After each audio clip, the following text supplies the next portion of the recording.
বিসমিল্লাহির রহমানির রহিম। আসসালামু আলাইকুম everyone, welcome to back my another new blog. This is Mukta from Dhaka. কী অবস্থা সবাই কেমন আছেন? আশা করি সবার আলহামদুলিল্লাহ সবাই ভালো আছেন।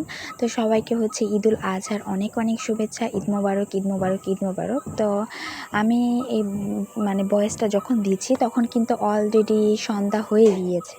তো ঈদের অধিকাংশ সময় কিন্তু চলে গিয়েছে, আর মাত্র কিছুক্ষণ ঈদ আছে। যাই হোক, তো এই দিনটা কিন্তু অনেক বেশি স্পেশাল। তো যারা যেখান থেকে ঈদটা কাটিয়েছেন, কেউ শ্বশুর বাড়ি থেকে, কেউ বাবার বাড়ি থেকে, আবার কেউ নিজের বাড়ি থেকে, অবশ্যই কমেন্ট করে জানাবেন আমার ভাইয়ারা আপুরা কি কোথায় থেকে কেমন ঈদ করেছেন। অবশ্যই কমেন্ট করে জানাবেন কার ঈদটা কেমন কাটলো। আশা করি সবার ঈদটা অনেক ভালো কেটেছে। তো আমি কিন্তু আজকে আপনাদের সাথে স্পেশালিভাবে ঈদুল আজহার ঈদ কীভাবে কাটালাম সেটা কিন্তু আপনাদের সাথে শেয়ার করব না, তবে আজকে একটা অন্যরকম একটা ব্লগ শেয়ার করব। তবে ঈদের ব্লগ আপনারা ইনশাল্লাহ পরে পাবেন।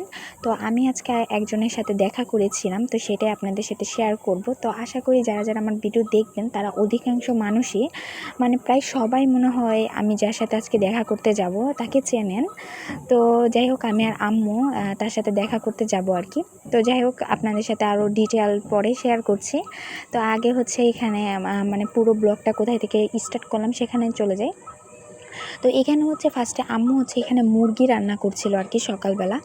তো এখানে আম্মু প্রথমে মুরগিটা কেটে বেছে, তারপরে সব বেছে তারপরে ধুয়ে নিয়েছে। তো এখানে আম্মু হালকা পরিমাণ হলুদ দিয়ে আর কি মুরগিটা বেছেছিল আর কি। যেহেতু ভিতরে কিন্তু অনেক ছোট ছোট লোম থাকে মুরগির, ওগুলো কিন্তু পরিষ্কার করার জন্য আম্মু হালকা একটু হলুদ দিয়ে নিয়েছিল আর কি। তো তারপরে কিন্তু আম্মু ভালো মতো করে হলুদের গুঁড়া, মরিচের গুঁড়া, তারপরে ধনিয়ার গুঁড়া, পরিমাণ মতো লবণ, আদা রসুনের পেস্ট, তারপরে কাঁচামরিচ, তারপরে পেঁয়াজ কুচি, এগুলো দিয়ে কিন্তু অলরেডি মুরগিটা বসিয়ে দিয়েছে। তো এটা কিন্তু ছিল একদম লাল মুরগি আর কি, যেটাকে কক মুরগি বলে। তো আম্মু কিন্তু কক মুরগিটা রান্না করেছে। আসলে কক মুরগি কিন্তু আরেকটু বেশি জাল হলে পরে ভালো লাগে।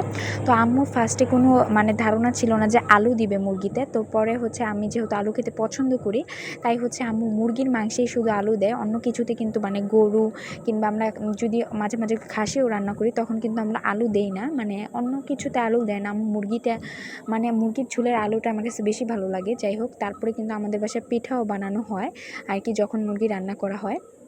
তো যাই হোক, এদিকে কিন্তু আব্বু আমি এটা রাত্রের ব্লগটা শেয়ার করছি, রাত্রেবেলার কিছু অংশ। এদিকে কিন্তু আব্বু বাজার এনেছিল আর কি, দুধ এনেছিল, তারপরে শসা এনেছিল, তারপরে বড়ই এনেছিল। তো বড়ইগুলো অনেক সুন্দর ছিল আর মিষ্টি ছিল, অনেক অনেক মিষ্টি ছিল বড়ইগুলো। তো যাই হোক, তারপরে কিন্তু অনেক ভালো লেগেছে আর কি বড়ইগুলো। তারপরে এখানে আব্বু বেগুন এনেছিল, তারপরে এখানে এনেছিল মিষ্টি আলু এনেছিল, তারপরে এনেছিল আদা, তারপরে আটা এনেছিল আব্বু। তো এখানে আবার গোল আলু এনেছিল, তবে গোল আলু কিন্তু ছোট যে লাল আলু, এটা কিন্তু খুবই ভালো লাগে খেতে, সব তরকারি দিয়ে। আম্মু বিশেষ করে সিমের লাড়া কিংবা অন্যান্য জিনিসে ছোট আলু দেয় আর কি, ভাজি, খুবই ভালো লাগে। তো এখানে কিন্তু অনেকগুলো আটা ছিল আর কি, 5 কেজির মতো আটা এনেছে আব্বু। তো আটাগুলো এত পরিমাণ ভালো ছিল, একদম সাদা ছিল। তো আম্মু কিন্তু এই আটা আরেকবারও খেয়েছে আর কি আনার পর। অনেক ভালো, এত সফট রুটি হয়, আটাও কিন্তু বেশ কম আছে। তো আগে একবার আব্বু আটা এনেছিল, ওগুলো অনেক পানি ছাড়তো, আটাটা ভালো ছিল না। তো যতই শক্ত করুক পানি ছাড়তো, কিন্তু এবারে আটাটা মাশাআল্লাহ অনেক ভালো। আগের আটাটা এনেছে আব্বু, তাই বলতেছে আর কি। তো এখানে কিন্তু আমরা যে মুরগি আর কিন্তু মাছ ভেজেছিল, তো মাছ ভাজা দিয়ে আমরা ভাত খেয়ে নিয়েছি। তবে আম্মু আবার ডিম রান্না করছে, কারণ আম্মু কিন্তু 3টা ডিম সিদ্ধ করে রেখেছিল রান্না করার জন্য, কারণ মুরগি দিয়ে তো আর দুপুরবেলা ভাত খাওয়া যাবে না। আর আমার আব্বু কিন্তু মাছ ভাজাটা একটু কম খায় আর কি, তরকারি হলে বেশি ভালো ভাত খায়। আমি আর আমার ভাইয়া মাছ ভাজাটা অনেক পছন্দ করি। তো যাই হোক, এখানে কিন্তু আম্মু আবার একটু ডিমগুলো ভালো মতো ভেজে ছোট আলু দিয়ে রান্না করবে। তো আপনারা দেখতে থাকুন। আর এদিকে তো আপনাদের সাথে একটা জিনিস শেয়ার করা হয়নি, সেটা আমরা কার সাথে দেখা করতে যাব সেটা তো ওখানে গেলে বুঝতেই পারবেন। আর আরেকটা বড় কথা আমরা যার সাথে দেখা করতে যাব তাকে তার সাথে দেখা করার কথা ছিল না, কিন্তু আম্মুরও ইচ্ছা আমারও ইচ্ছা তার সাথে একটু দেখা করি। তারপরে আপনারা কিন্তু অনেকেই চেনেন তাকে, যারা অবশ্য ফেসবুক, ইউটিউব সব জায়গায় কিন্তু উনি অনেক গরিব দুঃখীদের সাহায্য করে, আপনারা কিন্তু চিনেন তাকে। তবে অবশ্যই সরাসরি দেখলে অবশ্যই চিনবেন। তো তার সাথে অনেক মানে কষ্ট করে কন্ট্যাক্ট করেছি আর কি। আমরা অনেক কষ্ট করে বলতে হচ্ছে মানে তার সাথে কন্ট্যাক্ট করেছি, মানে অনেক দিন মেসেজ দিয়েছি, ফোন দিয়েছি, ফোনও ধরে না, মেসেজও সিন করে কিন্তু রিপ্লাই দেয় না। পরে অবশেষে হচ্ছে সে নিজেই একদিন হচ্ছে কল ব্যাক করেছিল রাত্রেবেলা। তখন আমি হচ্ছে বাসায় ছিলাম না, আমি যেহেতু স্টুডেন্ট পড়াই, তো আমি ছিলাম হচ্ছে স্টুডেন্টের বাসায়। তো আমি আবার কি করি, আম্মুর বাটন ফোনটা নিয়ে যাই, কারণ আমার যেহেতু নিজের ফোন নেই। তো আম্মুর বাটন ফোনটা নিয়ে গেলে হয় কোনো বিপদে পড়ে বা কিছু যদি আনা হয়, দরকার হয়, তো মাঝে মাঝে দেরি হয়ে গেলেও আম্মুকে ফোন দিয়ে জানাতে পারি, তাই হচ্ছে আর কি ফোনটা নিয়ে যাই। তো যাই হোক, ফোনটা নিয়ে যাই এই জন্য পরে হচ্ছে আম্মুকে এই যে বাসায় যে টাচ মোবাইল আছে ওই মোবাইল আর কি ফোন দিয়েছে। তো আম্মু, ওটা ছিল হচ্ছে আমার আব্বুর নাম্বার। তো আব্বুর নাম্বার থাকার কারণে হচ্ছে আম্মু আবার এই নাম্বারটা দিয়েছে, আম্মুর ফোনের নাম্বার। তো বাটন ফোনটা তো আমার কাছে ছিল, তো আম্মু আবার আমাকে ফোন দিয়ে বলেছে যে এরকম এরকম তোমাকে ফোন দিবে, তুমি বলো। তো আমি আবার ফার্স্ট আমাকে ফোন দিয়েছিল, আমি আবার নাম্বারটা চিনিনি দেখে কী করেছি, আমি না এটা রিসিভ করে যখন শুনেছি মানে ছেলে কণ্ঠ, তখন আমি আবার কেটে দিয়েছি। কারণ আমি তো আমার মামাদের কণ্ঠ কিংবা আমার খালুদের কণ্ঠ, তারা যদি আমাকে ফোন দেয় তাহলে তো আমি চিনি তাদের কণ্ঠ, আর নাম্বারটাও কিন্তু সেভ করা। তো আসলে উনি ফোন দেওয়ার পরে আমি তো চিনতে পারিনি, নাম্বারটা তো আমার মনে নেই, যেহেতু আমার ফোনে সেভ ছিল না, তাই হচ্ছে আমি না কেটে দিয়েছি নাম্বারটা। তো কেটে দেওয়ার পরে হচ্ছে আবার আম্মুকে ব্যাক মানে ফোন করেছি। তো আম্মু আবার আমাকে বলেছে হ্যাঁ লাস্টে এত উনি কিন্তু ফোন দিবে তোমাকে। আমি বলেছি আম্মু এটা কেউ, আমি কী করেছি, আমি তো ফোন ধরে আবার কেটে দিয়েছিলাম ফোনটা, বুঝতে পারিনি। তো বলছে আবার একটু পরে ফোন দিবে, আম্মু বলে দিয়েছে। তো ফোন দিয়েছে, তারপর আমি আবার বলেছি ভাইয়া এরকম এরকম দেখা করবেন আপনি আমাদের সাথে। তো দিনটা ছিল হচ্ছে শুক্রবার। তো উনি বলেছে আচ্ছা শুক্রবারে বিকালের দিকে দেখা করব। তো আমরা এতটা গুরুত্ব দিইনি, আমরা ভেবেছিলাম আসলে উনি এত বড় মানুষ, দেখা করবে না হয়তো বা। তো উনার সাথে শুধু আমরা না, আরও কিন্তু অনেক মানুষ এসেছিলো, যে আমার আম্মুর পাশে যে দেখতে পাচ্ছেন দুইটা আন্টি, তারাও কিন্তু দেখা করতে এসেছিল ওনার সাথে। তো উনাকে সরাসরি দেখালে আপনারা বুঝতে পারবেন, এখনও কিন্তু আমি নামটা বলিনি, তবে বুঝতে পারবেন। তো আমরা কিন্তু অলরেডি হচ্ছে খাওয়া দাওয়া করে বিকালের দিকে দেন উনি কিন্তু অনেক ফোন দিয়েছিল, তো আমরা বের হয়ে গিয়েছি। তো উনার এই যে এটা হচ্ছে উনার মডেল আর কি, উনার সাথে সাথে হাঁটে আর কি, এই যে সাদা ড্রেস পরা। তো উনার সাথে আমি কথা বলছিল আর কি, যে তুমি কী করো বলে, উনি এত তাড়াতাড়ি হাঁটে, আমি তো হাঁটতেই পারি না ওনার সাথে। দেন তারপরে কিন্তু আমরা যখন দেখা করেছি, তো আমাদের কিন্তু বলেছিল যে আমরা ক্যামেরার সামনে আসবো কি না ভিডিও করার জন্য। তো আমাদের যেহেতু আমরা ক্যামেরার সামনে, আমরা যেহেতু ব্লগ করি, মানে ছোট করি আর মানে বড় করি, যাই হই, যেমনই ব্লগার হই না কেন, তো ব্লগ তো করি আর কি। তো ওনাকে বলেছিলাম যে আমরা ব্লগ করি, সমস্যা নেই, আপনার সাথে আমরা দেখা করব, তো ভিডিও করতে আমাদের কোনো সমস্যা নেই। তবে আমাদের পাশে যারা ছিল তারা কিন্তু ভিডিওতে আসবে না ক্যামেরার সামনে। তো যাই হোক, এই যে আপনারা কিন্তু এখন দেখতেই পেয়েছেন। তো এই যে মানে ওনার সাথেই কিন্তু দেখা করতে এসেছিলাম। ওনার নাম কি সবাই আপনারা কমেন্ট করে জানাবেন, কিন্তু ওনার নামটি কে কে চিনেন সেটাও কিন্তু কমেন্ট করে জানাবেন। আমি কিন্তু নামটা বলবো, তবে লাস্টে বলবো, এখন বলবো না। তবে আপনারা কিন্তু কমেন্ট করে জানাবেন এটা কে কে ওনার ফ্রেন্ড। তো আমরা এখন ওনার সাথে একটা ভিডিও করব, তো আপনারা দেখতে থাকুন সে আমাদের কি কি প্রশ্ন করেছে বা কি কি উত্তর দিয়েছি। এক্সকিউজ মি, আসসালামু আলাইকুম। ওয়ালাইকুম সালাম। কেমন আছেন? ভালো আছি, আপনি ভালো আছেন? হ্যাঁ, মানে আমাকে চিনেন নাকি? আপনার ভিডিওগুলো হচ্ছে আমি ইউটিউবে, তারপর ফেসবুকে হচ্ছে ইউটিউবে ফেসবুকে আপনাকে দেখি সব সবসময়, সময় দেখি, খুব খুব ভালো ভালো লাগে। লাগে। ও, আজকে সরাসরি দেখা হয়ে গেল, ভাবিনি দেখা হবে, হঠাৎ করে দেখা হয়ে বাট গেল। আমি তো আপনাদের পথ আটকালাম আমার কথা বলার না, জন্য। আমরা সমস্যা এদিকে নাই। হচ্ছে ঘুরতে আসছিলাম আর কি। আজকে আচ্ছা বিকাল বেলা আমার সবকিছু বন্ধ, তো যেহেতু আচ্ছা আচ্ছা আচ্ছা শুক্রবার, আচ্ছা তাই আচ্ছা হচ্ছে একটু ঘুরতে আসছিলাম। তো আচ্ছা। আপনার সাথে দেখা হয়ে গেছে, আমার খুব ভালো লাগছে। বাট আমি আরো বেশি এক্সাইটেড, কজ হচ্ছে আমি তো আপনাদেরকে আটকালাম, ভাবলাম একটা ভিডিও করব। কোনো সমস্যা আছে? না না না না, না, কোনো সমস্যা নেই, সমস্যা করেন। নেই। ভিডিও চলতেছে কিন্তু। আপনারে পাই আমরা ধন্য। ও আচ্ছা, এখন বিষয়টা হচ্ছে ভালো লাগে। আমি একটা কথা বলি, সেটা হচ্ছে আপনারা তো আমার ভিডিও দেখেন, তাহলে তো জানার কথা। হ্যাঁ, আমার পেজে যদি আপনাদের ফলো দেওয়া থাকে তাহলে আপনারা পাবেন এই গিফটটা। আমরা কি দেখতে পারি? জি ভাই, ওকে ফাইন, একটু দেখি। ফেসবুকে যাই, যান ফেসবুকে যান। দেখুন। ও, থ্যাংক ইউ সো মাচ। কবে ফলো দিয়েছেন? হ্যাঁ দিয়েছে, আপনার ভিডিও তো দেখি আমি, আচ্ছা অনেকদিন আগেই দিয়ে রেখেছিলাম ফলো। আচ্ছা আচ্ছা আচ্ছা। কারণ আপনার সাথে দেখা করার অনেক ইচ্ছা ছিল, ভেবেছিলাম হচ্ছে এই কয়দিনের ভিতরে আপনার সাথে কন্ট্যাক্ট করবো, কিন্তু আজকে সরাসরি দেখা হয়ে গেছে। তো আমার খুব ভালো লাগছে আপনাকে। আচ্ছা, আপনি দেখেন, আপনার কি হয়? আম্মু, আন্টি ভিডিও দেখেন? ভিডিও সব সময় দেখি, একদম সব সময় দেখেন? আজকেও দেখছি আপনি আপনার কি ভিডিও। দেখেন, কি করি আমি? আপনি যে ওই যে মানুষের এত উপকার করেন, আচ্ছা মানুষের গিফট দেন, মানুষের টাকা দেন, আচ্ছা আচ্ছা আচ্ছা। ফেসবুক থেকে কইরা আচ্ছা, ওগুলা আচ্ছা। দেখান না, হ্যাঁ হ্যাঁ, মানুষের সমাজের কাজ করেন, তার মানুষের মানে কাজ ভিডিও করেন। দেখেন? হ্যাঁ, আচ্ছা হ্যাঁ সব সবচেয়ে দেখি। বেশি ভালো লাগে হচ্ছে আপনি যে গরিব দুঃখীকে সাহায্য গরিব করেন, দুঃখীকে ওইটা আমার সাহায্য খুব করেন। ভালো লাগে। কিন্তু এটা তো আমি সাহায্য করি না, এটা তো আমি ভিউ ব্যবসা করি। ভিউ না ব্যবসা না না, না, আপনি এটা তো যারা করেন, বলে তারা হচ্ছে আমরা তো ভুল বলে পারিও না, ভাইয়া। কেউ তো করে না। করে না? না, তা আপনারা ভিউ ব্যবসায়ী হয়ে যান। টাকা দেখলে আমরা সবাই নিজের হয়ে যায়। আচ্ছা আচ্ছা, তাই? হ্যাঁ, আচ্ছা ঠিক আছে। হ্যাঁ, আচ্ছা এখন আপনারা তো দুইজন, গিফট আমি কাকে দিব? আপনার যাকে আপনার ইচ্ছা। যারা খুশি দেন। আম্মুকে দেন, আমারও দিতে তাহলে আমি পারেন। বেশি খুশি হব। তাই? কাকে, আপনাকে দিলে? না না, আম্মুকে দেন, তাহলে আমি আচ্ছা। বেশি খুশি হব। বাট বিশ্বাস করবেন কিনা যায় না, এই গিফটটা আন্টির কাজে লাগবে, আপনার কাজে লাগবে না। আচ্ছা এই গিফটটা আপনাদের জন্য। থ্যাংক ইউ সো মাচ, আপনার সাথে দেখা হয়েছে, এটা বেশি ভালো লাগছে। আচ্ছা আচ্ছা, সবসময় ভিডিও দেখবেন, সাপোর্ট করবেন অবশ্যই দেখবো, ইনশাআল্লাহ। রিয়েলি দেখি আমি আপনাকে। আচ্ছা আজকে থ্যাংক আমি ইউ। অনেকবার দেখছি। আচ্ছা guys, আপনাদের কাছে বেশি কিছু চাই না, সবাই বেশি বেশি করে সাপোর্ট করবেন, আর ইনশাআল্লাহ হয়তোবা আপনার সাথেও দেখা হয়ে যেতে পারে, আপনারও গিফট পাবেন। সবাই ভালো থাকবেন, সুস্থ থাকবেন, আপনারাও ভালো থাকবেন। ওকে, আল্লাহ হাফেজ। আসসালামু আলাইকুম। আচ্ছা ঠিক আছে। তো আমি তো আপনাদের সাথে শেয়ারই করলাম, ভাইয়ার সাথে ভিডিও করেছি একটা, তো ভাইয়া কি কি আমাদেরকে জিজ্ঞেস করেছে, তো সেটাও তো আপনাদের সাথে শেয়ার করলাম কি ভিডিও করেছি। তো ভাইয়া আমাদেরকে একটা গিফট দিয়েছে, তো গিফট দেওয়ার পর ভাইয়াকে বলেছিলাম ভাই আপনার সাথে আরও কিছু কথা ছিল, তো ভাইয়া বলেছে আপনাদেরকে মানে তোমাদের অন্য আরেক দিন আসতে বলবো আর কি, তখন আমি ঠান্ডা মাথায় কথাগুলো শুনবো, এখন আমার কাজ আছে যেহেতু আজকে শুক্রবার, আরও মানুষের সাথে প্রোগ্রাম আছে। তো ভাইয়া তারপরে চলে গিয়েছিল, তো আমরাও বাসায় চলে আসছিলাম। তো গিফটটা নিয়েও একটা হাস্যকর ঘটনা ঘটেছে, সেটাও আপনাদের সাথে শেয়ার করব। তো যাই হোক, এখন গিফট দিয়েছে মানে ছোট হোক বড় হোক, গিফট তো গিফটই আলহামদুলিল্লাহ।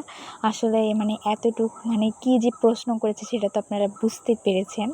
তো এটা কিন্তু মানে জিজ্ঞেস করার পর এই গিফটটা দিয়েছে। তো আসলে গিফট পেয়ে আমাদের খুবই ভালো লেগেছে। আসলে ভাইয়া অনেক ভালো মন মানসিকতার মানুষ আর কি, অনেক ভালো মন মানসিকতা ভাইয়ার।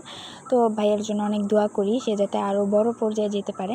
তো আপনারাও কিন্তু আমার জন্য দোয়া করবেন, হ্যাঁ, আমার জন্য দোয়া করবেন, আমার চ্যানেলটি সাবস্ক্রাইব করে পাশে থাকবেন।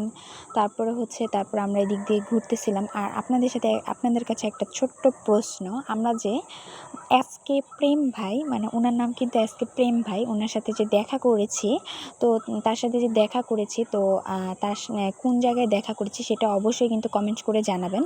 তো এখন না রাত্রেবেলা বাসায় আসার পরে আব্বুকে দিয়ে গিফটটা আনবক্সিং করাচ্ছি, যে গিফটটার জন্য অধিক আগ্রহে বসেছিলাম যে ভাই কী গিফট দিয়েছে দেখব।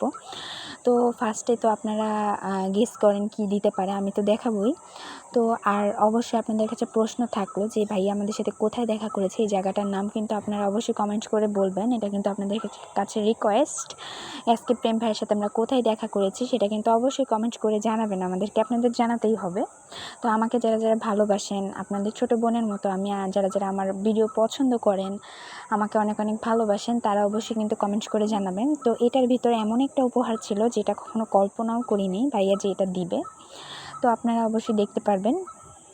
এই যে আব্বু কিন্তু আনবক্সিং করছে, খুলছে, তো এটার ভিতরে কি বলেন তো আপনারা সবাই। তো এই যে দেখেন, এটার ভিতরে একটা শাড়ি। তো এই শাড়িটা কিন্তু অনেক সুন্দর ছিল, মানে সাদার ভিতরেও কিন্তু খুবই সুন্দর ছিল। তো এটা দেখার পর আম্মু বলছে যে আমরা কি ধারণা করেছিলাম, আমরা যখন আসছিলাম মানে গিফটটা হাতে নিয়ে, তো তখন ভাইয়া আর কি বলেছিল যে এটা কিন্তু মানে তোমার প্রয়োজনে লাগবে না, এটা লাগবে তোমার আম্মুর প্রয়োজনে লাগবে, মানে আম্মুর কাজে লাগবে, সেটা কিন্তু আমার কাজে লাগবে না, এটা বলেছিল ভাইয়া। তো আসলে আমি ভেবেছিলাম কি যে হয়তো আম্মুর মানে রান্নাঘরের টিস্যু কিংবা রান্নাঘরের যাবতীয় কিছু হবে, এই জন্য আম্মুর কাজে লাগবে। তো ভাবিনি ভাইয়া যে একটা শাড়ি গিফট করবে, এটা কখনো ভাবিনি। আসলে আমরা এটাই কিন্তু ফার্স্টে ভেবেছিলাম যে হয়তো বা টিস্যুর বক্স হতে পারে এটার ভিতরে। তো আম্মুও বলেছে যে আসলে এই টিস্যুর বক্সে মনে হয়, এত পাতলা ছিল, কোনো ওজনই ছিল না। কিন্তু আমরা তো ভাবিনি যে আমাদের তো কোনো প্রশ্নও করেনি, জাস্ট বলেছিল যে আমার চ্যানেলে ফলো থাকলে আপনাদেরকে একটা গিফট দিব। তো যাই হোক, এটা বলেছিল। তো ভাইয়ার শাড়িটা কিন্তু অনেক সুন্দর ছিল মাশাআল্লাহ। তো আপনাদেরকে একটু খুলে আমি দেখাচ্ছি শাড়িটা। তো শাড়িটা কিন্তু সাদা ছিল, কিন্তু সাদার মধ্যেও কিন্তু অনেক সুন্দর ছিল। তো এই শাড়িটা তো আমার আম্মু তো শাড়ি পরে না, আমার আম্মু কিন্তু অনেক আগে থেকে, যখন আমার ভাইয়া ছোট ছিল তখন শাড়ি পরতো, এরপরে কিন্তু আর কখনোই শাড়ি পরেনি, মানে পরতে পারে কিন্তু কখনোই শাড়ি পরে না আর কি, ভালো লাগে না তাই মনে হয় পরে না। তো যাই হোক, আম্মুকে কখনো কিন্তু আমি শাড়ি পরা অবস্থায় দেখিনি, অনেক বছর ধরে পরে না, এই শাড়ি তো আর পরবে না। তো তারপরে আমি আর আম্মু একটা প্ল্যান করেছিলাম যে এই শাড়িটা আমার দাদিকে দিব। তারপরে মানে আমার দাদির সাথে তো আমাদের সম্পর্ক ভালো না, সেটা কিন্তু আপনারা জানেন, যারা যারা আমার ব্লগ দেখেন তাদের সাথে আমি শেয়ার করেছি। তো আসলে যদি আমার দাদি আমাদেরকে আপন ভাবতো তাহলে হয়তো দাদির সাথে মানে দাদির জন্য এই শাড়িটা নিয়ে যেতাম আর কি। আর হচ্ছে মানে এটা নিয়ে গেলে দাদির মেয়েরা মানে হচ্ছে আমার ফুফুরা বলবে আমার মারই অনেক শাড়ি দেওয়া লাগবে না, মানে নানান কথা বলবে আর কি। তাই মতটা চেঞ্জ করে ফেলেছে। আম্মু ফার্স্টে বলেছিল দাদিকে উপহারটা দিতে এটা, তো পরে ভাবলাম যে দিয়ে কোনো লাভ নেই, উনি এভাবে আমাদেরকে দেখতে পারে না। একটা বিশেষ কথা মানে মানে মানে খুশির মধ্যে আরেকটা কথা বলি, আসলে কষ্টের কথা। আজকে যে এই যে ঈদটা মানে আজকে যে ঈদুল আজহা চলছে আর কি, ঈদটা যে আমরা কাটালাম, তো আমার দাদার বাড়ি থেকে কিন্তু কেউ একটা ফোন করেনি। আমার দাদি, ফুফু, কাকারা আছে, তারা কিন্তু একবারও খোঁজ নেয়নি ফোন করে যে আমাদের ঈদটা কেমন কাটলো, মানে কখনোই না। আমি কিন্তু এখন মানে ইন্টার পাস করেছি আর কি, তো আমি অনার্সে ভর্তি হব। তো আমার মানে আমি যখন ছোট ছিলাম, মানে আমি জন্মের আগে থেকে কখনো শুনিনি যে তারা হচ্ছে খোঁজ নিয়েছে আর কি, বলেছে যে হ্যাঁ মানে হচ্ছে আমার নাতি নাতকর বা হচ্ছে তাদেরকে মানে আনতে হবে। সবসময় আর কি আমার দাদি ফোন দিয়ে বলতো কি যে আব্বুকে চলে যেতে বলতো একা একা, কখনো আমাদেরকে নিতে বলতো না আর কি। যাই হোক, কষ্টের কথা আজকে মানে খুশির দিনে নাই বলি, আমাদের একটা ভালো দিন আজকে, যেহেতু ঈদুল আজহা, ঈদ চলছে। তো সবাইকে আবার ঈদ মোবারক, ঈদ মোবারক, ঈদ মোবারক। তো অবশ্যই কিন্তু কমেন্ট করে জানাবেন কার কার ঈদ কেমন কাটলো, আর আমার জন্য সবাই অনেক অনেক দোয়া করবেন। তো শাড়িটা যেহেতু যেভাবে বাস করে রেখেছি সেভাবে এখন রেখে দিব। তো এই শাড়ি দিয়ে কী বানাবো, কী প্ল্যান করব বা কী বানাবো সেটাও কিন্তু আপনাদের সাথে শেয়ার করব আর কি, সেটা পরে। তো এখন সব কিছু বলে দিলেও তো আর হবে না। তো আমি আর আম্মু একটা জিনিস বানাতে চেয়েছিলাম এই শাড়ি দিয়ে, যেহেতু আর শাড়ি পরবো না, শাড়ি কেটে একটা জিনিস বানাবো। তো কী বানাবো সেটা আপনাদের সাথে অবশ্যই শেয়ার করব, তবে এটা হচ্ছে পরবর্তী ভিডিও বা যেদিন বানাবো সেদিন শেয়ার করব। তো এখন হচ্ছে এটা প্যাকেটে ভরে রেখে দিচ্ছি। আসলে এটা তো আর মানে নষ্ট করা যাবে না, যেহেতু 1 টাকার গিফটই, মানে গিফট কিন্তু পাওয়া অনেক ভাগ্যের ব্যাপার। মানে গিফট আমার কাছে অনেক ভালো লাগে। তো মানে যেই আমার মানে 2 টাকা দামের একটা চকলেট দেয়, গিফট তো গিফট আমার পাইতেও অনেক ভালো লাগে, মানুষকে গিফট দিতেও ভালো লাগে আর কি। তো আপনাদের কার কার কাছে গিফট অনেক মূল্যবান উপহার হিসাবে রেখে দিবেন। তো আমি এটা যেভাবে খুলেছি এভাবেই রাখার চেষ্টা করেছি। আমি এখনও কিন্তু আমার ভাঁজ করে রেখে দিয়েছি, আমি এটা ধরেই না, একদম যত্ন সহকারে রেখে দিয়েছি। আমার অনেক ভালো লাগে গিফট আর কি। তো যাই হোক, আপনারা অবশ্যই, আপনাদের কাছে প্রশ্ন, এসকে প্রেম ভাইয়া তো আমাদের সাথে কোথায় দেখা করেছে, আমরা কোথায় গিয়েছি সেটা অবশ্যই কিন্তু কমেন্টস করে জানাবেন। আর তার সাথে দেখা করতে গিয়ে যে কী কাহিনী ঘটেছে, সে বলেছে হচ্ছে মানে ওইটা তো আপনাদের সাথে শেয়ারই করতে ভুলে গিয়েছে। তো লাস্ট মুহূর্তে একটু শেয়ার করি ছোট্ট করে। তো সে আমাদেরকে বলেছে যে প্রথমে বলেছে আমরা যেখানে বাসা সেই ব্রিজের সামনে যেতে, তো ব্রিজের সামনে গিয়েছি না। ফার্স্টে হচ্ছে ফোন দিয়েছে, আমরা তখন খাচ্ছিলাম দুপুরের খাবার। তো ফোন দেওয়ার পরে আবার আসরের আজান পড়ে গেছে, তখন বলে আধা ঘন্টা পরে দেখা করবে। তো তারপর হচ্ছে আধা ঘন্টা পরে তাকে আবার ফোন দিচ্ছিলাম যে ভাই এখন বের হব নাকি। তো সে বলছে যে আচ্ছা 5 মিনিটের মধ্যে আসতে। তো বলছে 5 মিনিটের মধ্যে তো আসা সম্ভব না, আমাদের বাসা তো অনেক ভিতরে। তো বলছে আচ্ছা ঠিক আছে, অনেকক্ষণ থাকবো, আপনারা আস্তে আস্তে আসেন। তো তারপরে হচ্ছে অনেক জায়গায় খুঁজেছি, তারপর হচ্ছে আমরা ব্রিজের সামনে গিয়ে দাঁড়িয়েছিলাম। তো ওখানে আবার ফোন দিয়ে বলছে কি যে আসছি একটু কয়েক মিনিট, তারপরে আবার দাঁড়িয়েছিলাম। তারপরে দেন অনেকক্ষণ পরে উনি আবার ফোন দিয়ে বলেছে যে এরকম জায়গায় আসেন। মানে উনি ফার্স্টেই ফোন দিয়েছিল, আম্মুর সাথে কথা বলেছিল, আমার সাথে কথা বলেছিল। তো তারপরে ওনার সাথে যারা থাকে তারা হচ্ছে ফোন দিয়ে বলেছে এরকম জায়গায়। তারপর আমরা অনেক খুঁজতে খুঁজতে একটা মন্দির আছে ওইদিকে যেখানে দেখা করেছি, তো ওখানে সামনে গিয়েছি। তারপরে ওনাকে দেখেছি, তারপর আমাদের জিজ্ঞেস করেছে আপনারা কি ভিডিওর সামনে আসবেন নাকি চলে যাবেন। তো বলছে আচ্ছা ঠিক আছে ভিডিও করব, তারপরে আমাদেরকে নিয়ে গিয়েছে। তো আপনারা কিন্তু অবশ্যই কমেন্ট করে জানাবেন সে আমাদের সাথে কোথায় নিয়ে গিয়ে আমাদের ভিডিও করেছে। অবশ্যই আমি জানি অনেকে চিনবেন, আবার অনেকে চিনবেও না। তো যারা চিনেন এই এলাকাটা অবশ্যই কমেন্ট করে জানাবেন, কারণ এখান থেকে কিন্তু অনেক দূর দূরান্ত থেকেও মানুষ ঘুরতে আসে। আমাদের কাছে হয়তো এই জায়গাটা বেশি দাম না, কিন্তু সবাই কিন্তু অনেক ঘুরতে আসে। মানে ঈদের সময় যত ভালোবাসা দিবস আছে, চকলেট ডে, যত ডে আছে সব সময় কিন্তু এখানে ঘুরতে আসে।